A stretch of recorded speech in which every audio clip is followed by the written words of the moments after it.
Hi there, my name is Il, I've played Neo since the Chinese closed beta test, and with the announcement of the Western release, the official Discord has seen an influx of newcomers that have plenty of questions.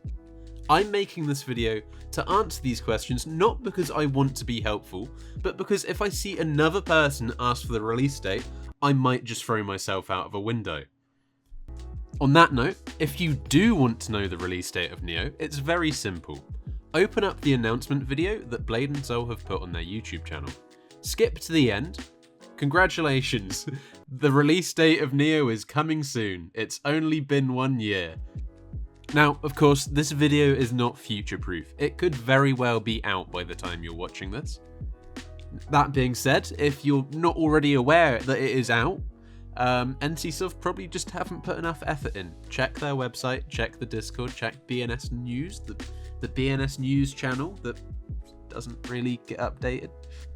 But with all that said and done, we can assume that we might be seeing a release of the Western release of Neo in late February. How do we know this? If you go to the Blade & Soul website and check out the Blade & Soul x Blade & Soul Neo crossover event, which is a pre-registration thing, it ends on February 24th. Does this mean it's coming on February 24th? God no, it could be next year for all I know. Now, the next thing that I see come up quite a lot is, where's Arena in Neo? What you're seeing right now is from a private server, BNS PvP to be exact, and this isn't intended to advertise it, but this is genuinely nowadays the only place that I can find Arena footage. Now, if I just quickly hop onto Korean Neo, I can show you what I mean.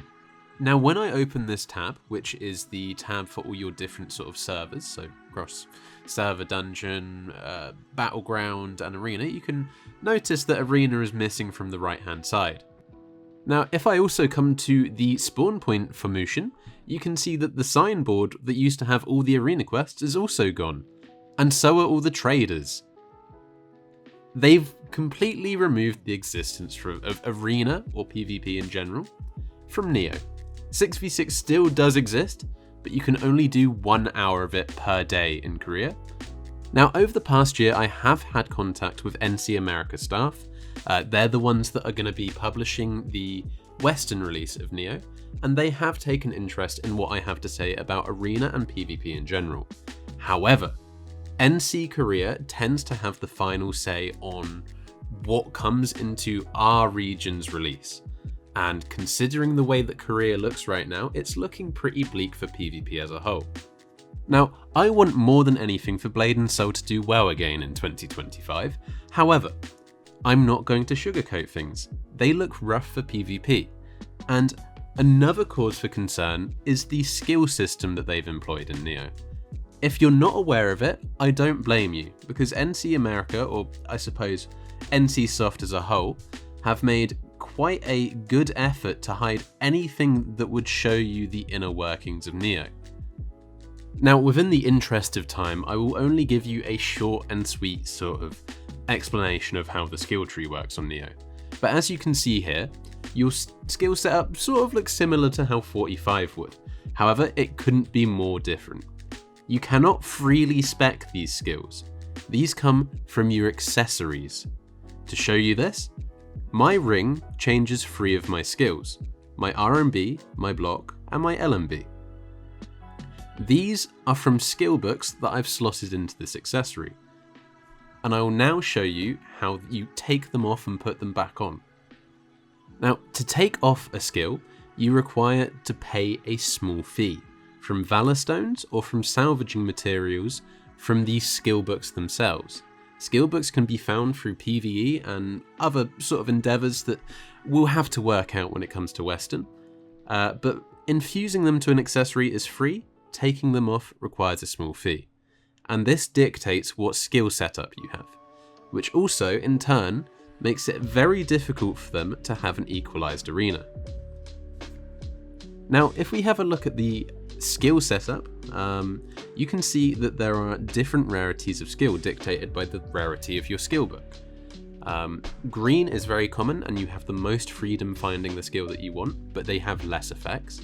blue is very hard to come by, and purple costs an arm and a leg. This being said, there will be probably quite a long period of time where you won't have the correct skills that you want. Some of the essential skills are locked behind either a blue skill book, or in very, very, very bad cases for certain classes, a purple skill book. For example, you don't have a KD on Blade Master's boot until you have a blue skill book. And again, those are quite hard to come by. Certain classes, I can't think of something off the top of my head right now, but I remember there are certain classes that require a purple skill book to have like the perfect rotation or the right setup for PvP. Those are going to take you weeks of trying to get the right RNG or being incredibly lucky.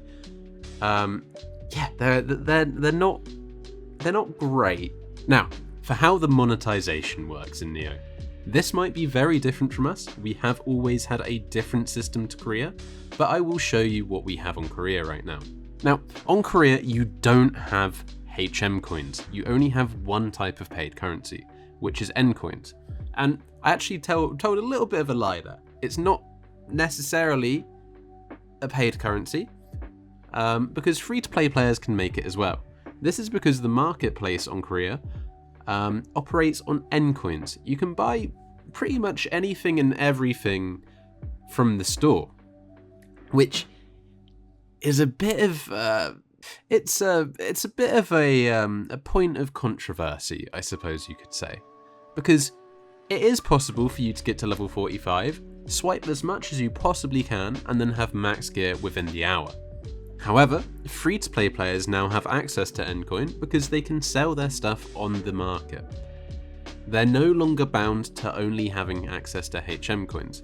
They can now make Ncoins from selling stuff that they drop or whatever. They can then buy outfits from the cash shop. That it sort of gives them more opportunities, but at the same time, yeah, maybe it's kind of pay to win. It's I don't know. I'm conflicted on it. I don't know how to feel about it. Sometimes I want to be lazy, swipe a bit and, maybe cut out a grind, but for certain people this might not go down well. In terms of the actual cash shop, the only thing they really kind of sell here is cosmetics. You've got your weapon skins, you've got your actual outfits, you've got account services. None of these really give you an edge over other players. They're just purely cosmetic. I think what they're really kind of going for is for most of your money to be spent on the marketplace, buying whatever accessory you want, getting your skill books from there, all that kind of stuff. If you're a whale, it's a very easy time for you. You hardly have to play the game. Now, another thing that I did actually forget about and had to go back to make another clip of, battle passes. And I came to the realization about something while I was making this clip. I didn't realize the entire section of the free-to-play compartment of the Battle Pass, all just health potions. They're just health potions. That's all you get. It didn't used to be like that back when I first started playing Korea. I'm not sure what happened. Why are we only getting health potions?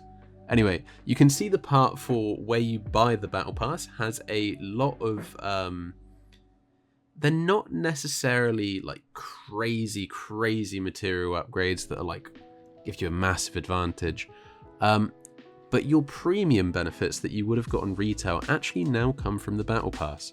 So you get this for maybe less than $20, something like that. Depending on how you look at it, that could be a good or a bad thing. But I would keep in mind, Korea's not as bad with it. But when I played China, there was about 8 battle passes going on at the exact same time. I think the most that I've seen in Korea is 2. And that's probably most likely what we'll get on the EU is 2 battle passes. I highly doubt that we won't get battle passes. I think that's sort of a something that we've got to, take as a given.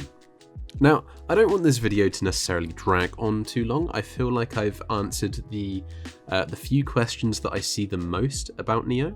But obviously, feel free to either find me in the Discord and ask me things, or ask me stuff in the comments. I will eventually reply. That's just sort of how I am. Now, I guess what I can end off with here is, should you play Neo when it comes to the West? And my answer to that is yes, you should give it a try. There's no harm in giving it a try. I don't recommend that you buy their pre-order package. They've not given you enough information for you to do that. And it is highly unlikely that the version that they're putting out with Neo is what you expect. If you're a newcomer, you think that you're getting classic Blade and Soul. You're not getting classic Blade and Soul. You're getting, old BNS, old dungeons, old content with modern systems that haven't necessarily helped the game. I, for one, I am a PvP player. I want to play PvP. I want to play Arena.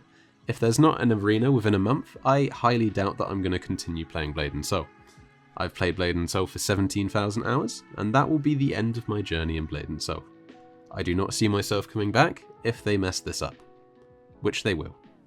And I'm not just being pessimistic. It's easy for me to, be very negative about the game all the way through this recording. But I've played this for a year now. I've watched 2 regions die, 2 Neo regions die. I've watched China sort of die a death. I've now watched Korea die a death. And, third time's the charm, surely. But no, I give it a try. Maybe I will get my expectations blown out of the water and they'll be correct. But for the most part, keep your expectations low. This is NCSoft we're talking about. They are very bad.